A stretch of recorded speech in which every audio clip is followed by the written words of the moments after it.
مدرسے بدنام ہوں، اس کی وجہ سے دین بدنام ہو، اس کی وجہ سے علماء بدنام ہو، اس کی وجہ سے علماء بدنام ہوں، اس کی وجہ سے بزرگان دین بدنام ہوں، اس کی وجہ سے خانقاہیں بدنام ہوں، اس کی وجہ سے مسجدیں بدنام ہوں، اور اس کی وجہ سے اسلامی افکار اور سوچ اور فکر رکھنے والے بدنام ہوں۔ تمام دوستوں کو پتہ ہے کہ سوشل میڈیا پر مفتی عزیز الرحمان کے متعلق بہت ساری باتیں چل رہی ہیں۔ میں تمام اہل اسلام جو دل میں سوچ رکھتے ہیں، فکر رکھتے ہیں، غیرت رکھتے ہیں، حیا رکھتے ہیں اور اسلام کا رتی بھر بھی درد ان کے دل و دماغ میں موجود ہے، میں ان سے کہنا چاہتا ہوں کہ اگر کوئی مدرسے کی بات آپ کے ہاتھ آ جائے تو آپ اس کو اس قدر اچھالنے کی کوشش کرتے ہیں کہ تاکہ اس کی وجہ سے مدرسے بدنام ہوں، اس کی وجہ سے دین بدنام ہو، اس کی وجہ سے علماء بدنام ہو، اس کی وجہ سے علماء بدنام ہو، اس کی وجہ سے بزرگان دین بدنام ہو، اس کی وجہ سے خانقاہیں بدنام ہوں، اس کی وجہ سے مسجدیں بدنام ہوں، اور اس کی وجہ سے اسلامی افکار اور سوچ اور فکر رکھنے والے بدنام ہوں۔ کیا اسلام یہی ہمیں تبلیغ کرتا ہے؟ اسلام نے یہی ہمیں سبق دیا ہے؟ میں آپ کو بتانا یہ چاہتا ہوں کہ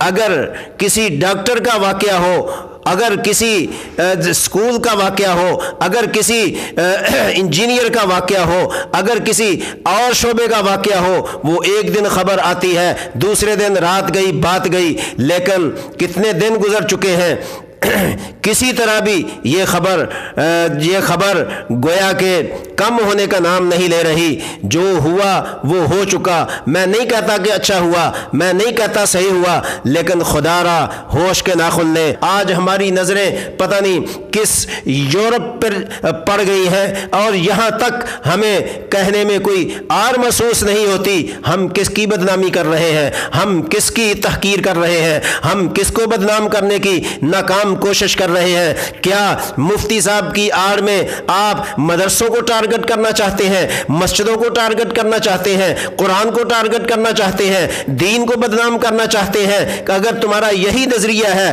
پھر کہاں کی مسلمانی ہے، پھر کہاں کا حیا ہے، پھر کہاں کی غیرت ہے، پھر کہاں کی تمہاری مسلمانی ہے؟ پھر کون تمہیں مسلمان ہونا بتائے گا؟ میں حقیقت ٹی وی والوں کو یہ خبردار کرنا چاہتا ہوں، آپ نے بڑے دھڑلے سے یہ خبر دینے کی کوشش کی ہے کہ یہ ہیں وہ علماء جو آپس میں لڑائی کر کے، یہ آپس میں مدرسوں پہ قبضے کر کے، کیا یہ جرمن کے خلاف لڑائی کریں گے؟ یہ اسلام دشمنوں کے خلاف اکٹھا ہوں گے؟ میں تمہیں چیلنج کرتا ہوں، آج کوئی بھی ملک اللہ کے نبی کی توہین کر کے دکھائے، ختم نبوت پر ڈاکہ مارنے کی کوشش کر کے دکھائے، اگر علماء سارے میدان میں نہ آئے تو میرا نام بدل دینا۔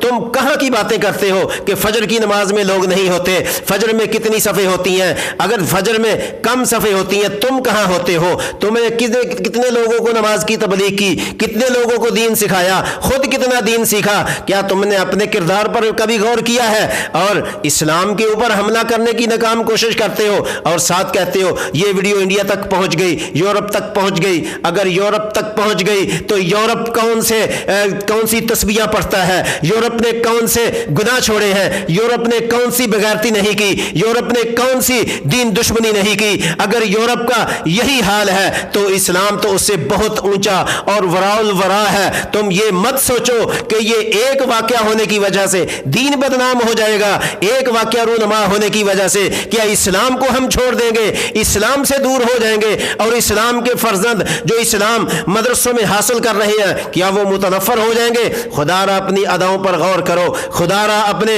اعمال پر غور کرو۔